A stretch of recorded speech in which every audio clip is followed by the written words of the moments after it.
For today's ganap nga ay magdi-date kami ng chacha ko at tignan nyo naman kung gaano ka-traffic na naman ngayong araw na to, nakshuta. Abay, biyernes pa nga lang, Diyos ko, napakahaba na ng pila dito sa may Robinsons. Ilang araw ko na nga hindi napupunta ang chacha ko dito sa may laruan niyang dami-dami balls, kaya naman ngayon lang ako nagkaroon ng time, kaya naman napa-absent na naman ang kavava nyo, charis. Pero okay nga lang yun dahil nga bayad din naman yung VL natin ngayong araw na to. Sana all. Nakapasok na nga kami ng chacha dito sa may loob ng mall. Abay, Diyos ko, kung hey fatche na naman pala. Abay, unang taon pa lang, mag-holiday na naman tayo, wala na namang bayad, nakshuta. At dito na nga kami dumiretso sa may Kids Paradise dahil ito lang din naman talaga yung miss na miss ng chacha ko. Kaya naman nakapag-register na ako at agad-agad ko naman nang binihisan ng medyas ang chacha ko at abay, medyas ko na rin. Tuwing nagpupunta na nga kami ng chacha ko dito, abay, may dala-dala na akong sarili naming mga medyas dahil nga siya pa yung babayaran mo ng kamahal. Medyo takot na nga siyang mag-slide mag-isa, kaya naman gusto niya samahan ko siya, pero sabi ko, no, you can do it like me. You need to become a strong, independent woman like your mommy. Charis.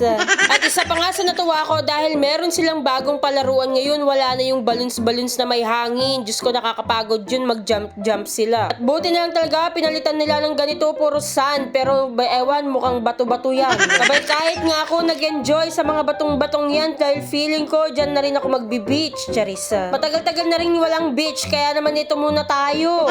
Kaya naman isang oras ngayong kinuha ko dito dahil panigurado yung 30 minutes bitin ng chacha ko. Kaya naman tinagalan ko na rin yung oras para makapaglaro din ako, nakshuta.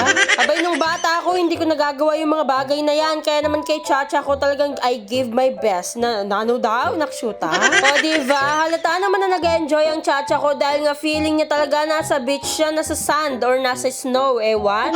Halos ayaw niya na nga umalis dyan, kaya naman sinabi ko sa kanya na nandito si Lola Bilin niya. Kaya naman binigay ko na muna yung medyas ko kay Nanay Bilin at siya na lang muna ang magsama kay Jamelyn. O ayan, tuwang-tuwa silang maglola. Sobrang nagustuhan ko talagang pumunta ngayong Biyernes dahil walang masyadong tao. Ganito pala dapat pumunta dito.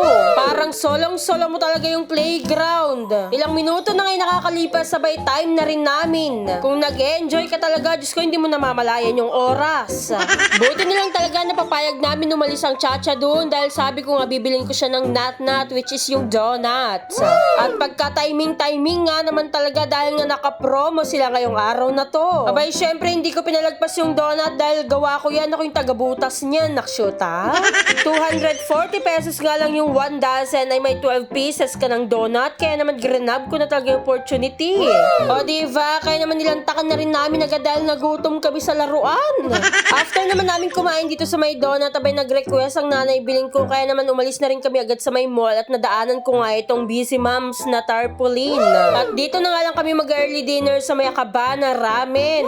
Dahil saktong-sakto nga yung panahon na napakalamig, kaya naman gusto ko rin talaga naman mainit na sabaw. O diba, ito ang first ramen ko ngayong taon na to, nakshuta. Umupo na nga lang muna kami ng konti dahil meron pa nga silang niluluto, kaya naman nung mga oras na yan ay talaga naman for the video muna, kes. After naman yan ay tumayo na rin ako para makapag-order at ang in-order ko nga yung tag 85 dahil wala sila nung favorite kong tankatsu. Ano daw? Aro, Diyos ko, anong kanyaman na, ne? Abay, sa halagang 85 pesos, busog-lusog ka na niyan. Nagumpisa na nga kaming kumain dyan, pero Diyos ko, napakainit, kaya naman hindi ko mampumpisahan, pero kanyaman na talaga, nakshuta. Kaya naman pati ang chacha ako talaga naman nag-enjoy, o kaya naman kinuhanan ko siya ng sarili niyang plato o yung platito. Abay, favorite nga rin niya talaga yung mga pansit. Pero mas mainam sana talaga kung yung tankotsu ang meron, pero okay lang dahil masarap din naman to. Kaya naman sa may mga balak na kumain ng ramen dyan, huwag nyo nang balakin. Diyos ko, tubarin nyo na, charis. Sabi ko nga, magda-diet na ako ngayong taon na to, pero Diyos ko, hanggang salita lang na naman. O diba, ganun nga kabilis. Kaya naman natapos na kaming kumain, pero ang chacha ko nilalantakan pa rin yung donut niya.